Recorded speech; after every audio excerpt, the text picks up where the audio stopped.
Alright, today I'm working on a 2013 Mazda5.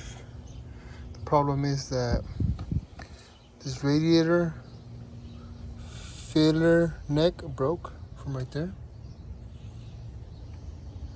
So it's a couple of clamps. So three. One, this one doesn't have a clamp. And let me get the other one. And I'm also doing the filter.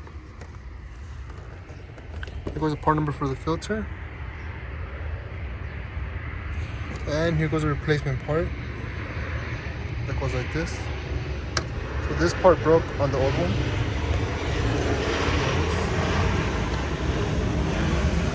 Part number is right here. For one of these. So the total was $130 for filter, $33, and this piece here, which was $102 with taxes. So it broke this way. I'll show you.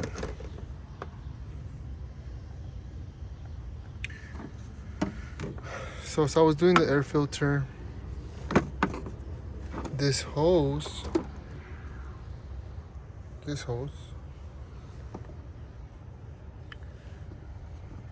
sits on top here. Oops, my finger. Here.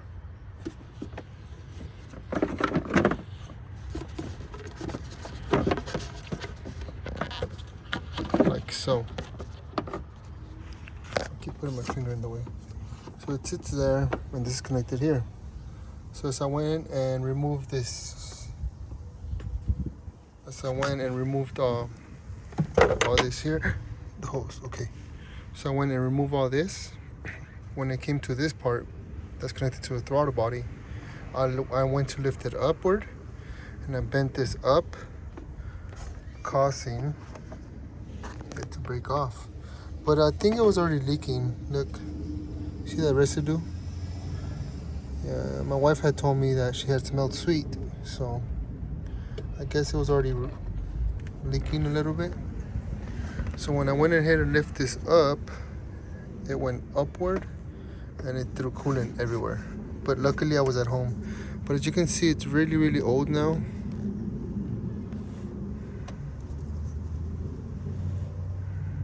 So it was probably already time for a new one anyways. Oh no, I dropped the hose. There you go. So that's all.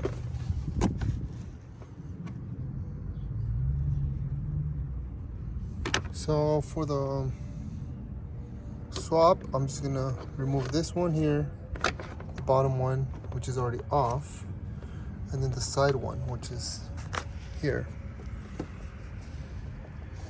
And just pull them off. And then you repeat the process. Stick the bottom one in, this one in, and then the one over here, stick it in. Real easy.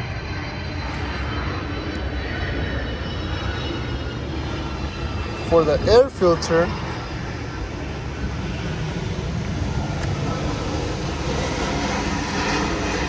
and then if you're gonna change the air filter for some reason, I think it's better to do it when it's cold, because I was told by the dealership that when this part here is filled with liquid and the hose is filled with liquid and it's hot, any movement like upward, it would just break it, especially if it's old.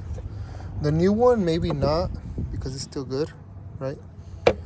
But just change your filter when the engine is cold, just so the plastic won't be soft. So to do the filter, you have to unscrew, loosen this up, right? Take out this harness that's right here. This little piece goes in there. Remove it, just push it from the back. Then it will lift up this way.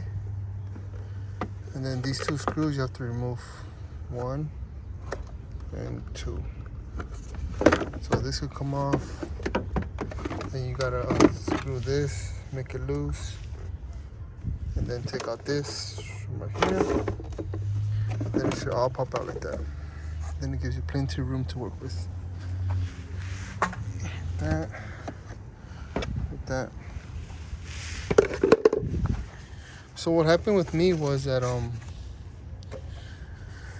guess wherever I took it to get an oil change, they lift this up, and since they didn't loosen none of this up, they kind of cramped it in there, and then it wasn't sitting right, so it threw me a AT code with check engine. And it was because when I checked this out, it was smashed like this, and then it was put on, so it was put on incorrectly. But when all this is up here is on there, when all this is up here, you can't really see because it's hard to lift. So you have to take it apart to really see what's going on. I'm gonna clean this up before I put the new one.